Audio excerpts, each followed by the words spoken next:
tell me that all of these people in Hollywood haven't known, just like Cat Williams said, about Diddy parties. Derek Jeter is the first one to start talking about Diddy's parties in this commercial, and look under his name, it says The Art of Swinging. He goes on to explain how Diddy had a party for 5 days in a row on his private jet called Air Diddy, and he honestly doesn't see how he did that. You also have other celebrities in this commercial talking about Diddy parties. One of them is Nicole Richie, and it says next to her name that she had been to 4,500 and some Diddy parties. And then you even have Fat Joe in this commercial talking about Diddy's parties after the parties. Like, this is absolutely wild. I honestly don't remember this commercial, but it was used for the VMAs. Cat Williams literally told us that he's heard about Diddy parties for years and the people that go there, and he said Diddy likes to party and he always knew to tell him no, and how he was offered so much money for his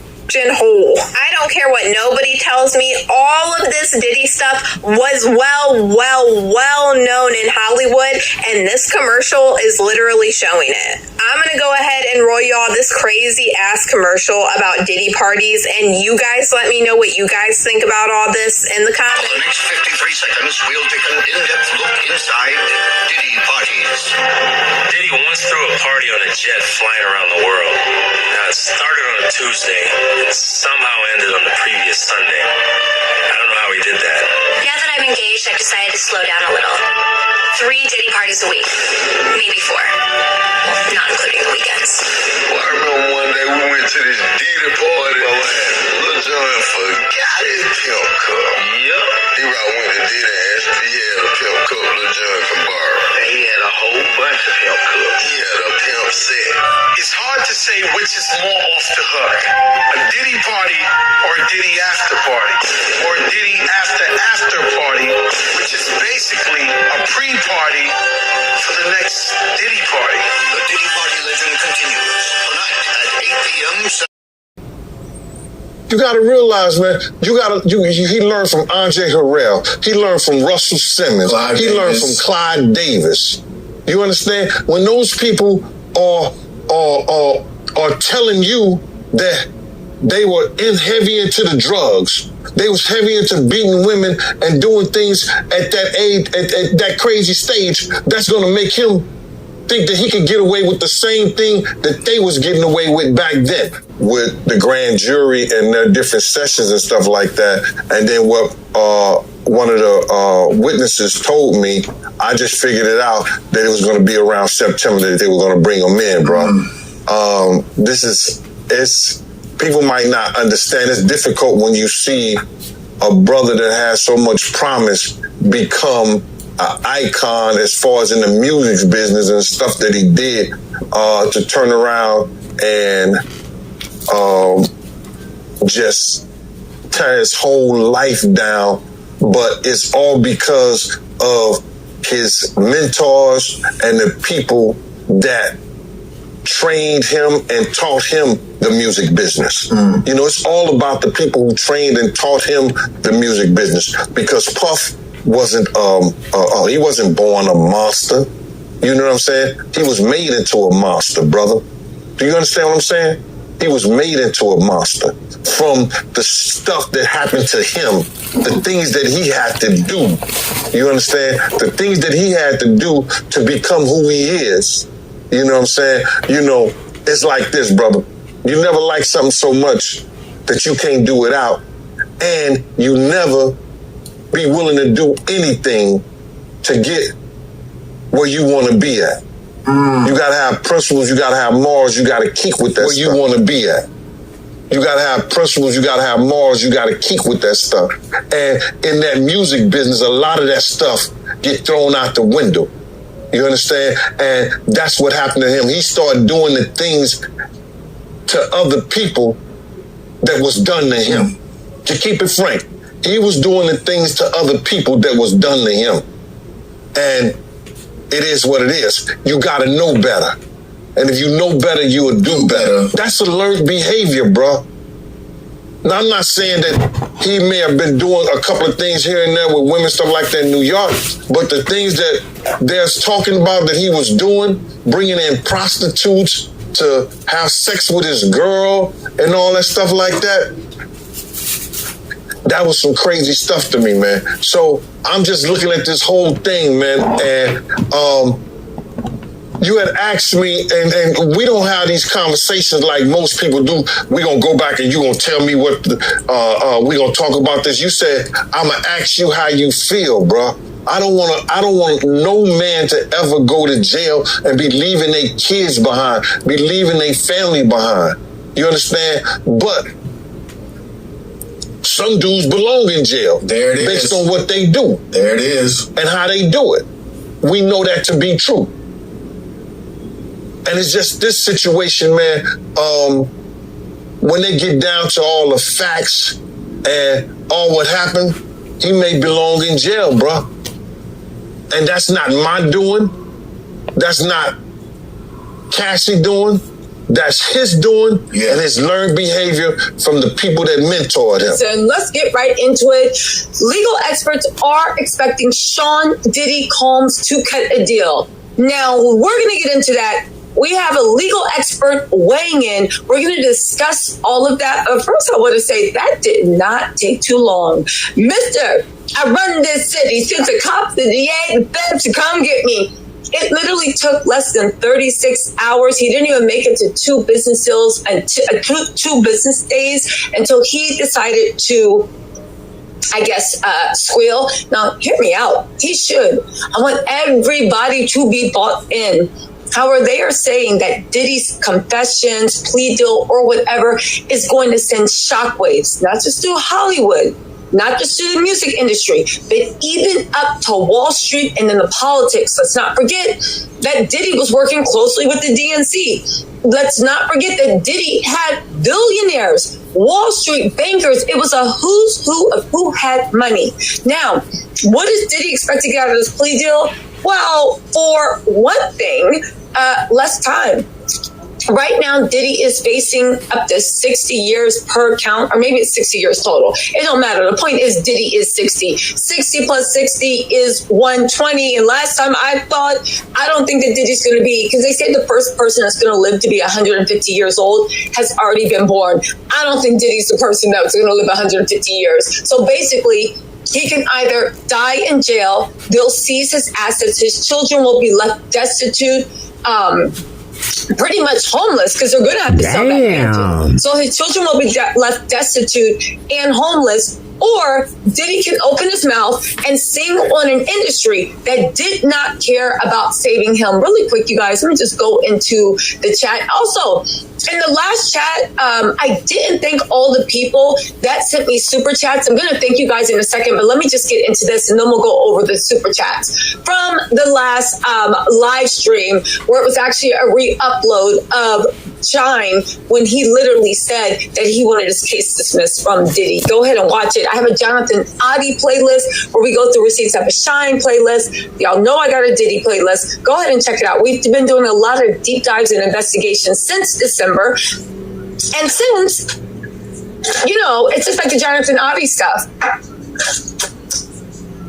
Everybody said I was lying and making up stuff. And now 6 months later, every media outlet is reporting it as, oh my God, did you know? But that's cool because, baby, we already did the research. So if you want to go see deep dives on Jonathan Adi, please check out my Jonathan Adi playlist.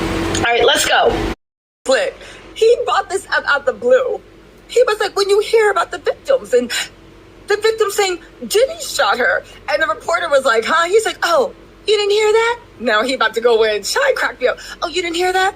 Let's go. And that was triggered by a lawsuit from a producer that produced on the Love album, who is making accusations. And in those accusations, he says that the gentleman confessed to the shooting. And that is what's... So he's talking about Little Rob. And in Little Rob's lawsuit, everybody wanted to call Little Rob a liar. Little Rob said that Diddy confessed to him, and he has Diddy on tape confessing to him that he was the one that shot Natanya in the mouth, not Shine. Okay? Natanya says it was Diddy. Little Rod says it was Diddy. And Little Rod said, I got tape with Diddy saying it was Diddy. So this is what Shine's addressing. Let's keep going. Stands out to me the most because, done my best to put it behind me and to move forward. But it certainly reopens the wounds that I've been saying this all along. Everyone knew all along that I was the fall guy. But my political... What? Shine is on video saying this confirms what he's been saying all along, that what everybody's known all along, that he was the fall guy. Tell me this man ain't cooperating with the feds. I double dare y'all to say that this man ain't cooperating with the feds. Y'all, let's rewind that one more time because we got to hear this. But it certainly reopens the wounds that I've been saying this all along. Everyone knew all along that I was the fall guy. But my political enemies and, detractors tried to make me into, this criminal. But everyone knew that I was a young kid that took the fall. Everyone knew that. That was the story. I'm just saying that. You guys, this is breaking news. First of all, can we just say Diddy's going down? He's going down to Pound Town, which he actually might, right? He going to Pound Town. He might appreciate that, right? But let us just say that Shine has just said on video, thank you to the Belize News thing, when he's talking about the way he was the fall guy. He was just a kid. Everybody knows that it was Diddy. He talks about the victim. He talks about Little Rob. But let's keep going because we're going to rewind this and do the director's cut. I maintained my innocence all this time. I said I was defending myself. I didn't get into who did what. But the victim is telling you who did what. And I understand that there are other witnesses. Is she accurate, sir? He said the victim is telling y'all who did what. The victim is saying it was Diddy. Okay? He's going, listen to what he said, he's accurate. Now, here's where he tries to kind of step, because at the end of the day, Diddy is Diddy. However, keep in mind, the streets are saying he is 100% cooperating with the feds. One, this is also why J-Lo is probably trying, in my mind, get all these accounts pushed down, because she knows. I've also heard that J-Lo is paying into helping Diddy with not legal fees, but PR stuff. I heard that. Diddy and J-Lo are linked in this. And I think J-Lo is trying to scare everybody into saying her name so nobody's going to drag her into the Diddy mess. But the weird thing is, after that TikToker, Kyle Marissa, passed away, and everybody is dragging her on TikTok, girl, all this backfired. Let's not forget, J-Lo had training back in the day, I think after she broke up with Ben Affleck, because she was so unlikable and such a B and such a nasty person that she had to have likability training so she came off as likable. Baby, this is like a time capsule. We going back to when nobody liked you but Diddy. But let's keep going. I'm not going to get into that, but it does open wounds, and certainly I am relieved that people are saying what the truth is, that, I did not shoot those people. I maintain that I never shoot nobody, that there were other guns there. I always said that. That has not changed. And that is the testimony that came out. Fragments were never removed, so there was never any forensic testing to say who it was. But the victims are vindicating me. Witnesses are vindicating me. But I have moved on. I'm not trying to relive that. And so I am appreciative of whatever contributions Diddy has made to help the people of Belize. Now, let me just say this before we go. And right after I'm done, I'm going to play this in entirety. It's only 2 minutes, so y'all can listen to it in entirety. And then we are going to talk about it, right? But first of all, Shine's a key. Oh, you didn't hear that? Oh. And then he's like, but the victim's saying they are vindicated? Me. They are doing me. I don't know. He seems like he's a key to hang out with. But also, did you hear the fact of he basically confirmed that Diddy has been paying off him, but also flooding money into the government of Belize? Do you hear how he said, listen, I'm very grateful to what he did for the people of Belize. What is Diddy doing to the people of Belize? What's going on in that airfield on Belize? What is going on? I'm very grateful. But at the end of the day, he's putting Diddy on notice. Let's keep going. wish him well. I pray for him, and I pray for the alleged victims. And if it is true, may justice be served. If it is not, it's a tragedy, because a global icon would have been destroyed. All right, y'all.